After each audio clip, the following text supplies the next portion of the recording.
In this video, I'll detail how to fix WhatsApp message disappears each time you close your WhatsApp. So maybe after a week or two, your WhatsApp messages disappears and you want to fix this. This video is going to walk you through. So if I don't know this video, you found this really helpful and informative, please don't forget to like and subscribe.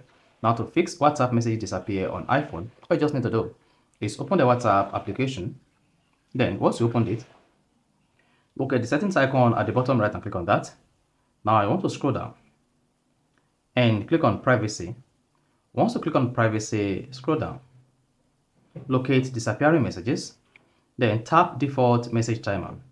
Once you click on that, if any of these is enabled, whether you enable 24 hours, this is going to delete all messages after 24 hours. So if you turn on 7 days, this is going to remove all chat messages on WhatsApp after 7 days. And if you set it to 90 days, after 3 months, your WhatsApp chat will be deleted automatically or disappear. Then to fix your WhatsApp chat disappearing, all you just need to do is choose off. Then once selected, if you see when turned on, all new individual chat will start with disappearing message set to the duration you select. This setting will not affect your existing chat. So once this is off, your WhatsApp messages will no longer disappear again. So that's how you can easily fix WhatsApp messages disappear after a couple of days. So if you found this really helpful and informative, please don't forget to like and subscribe.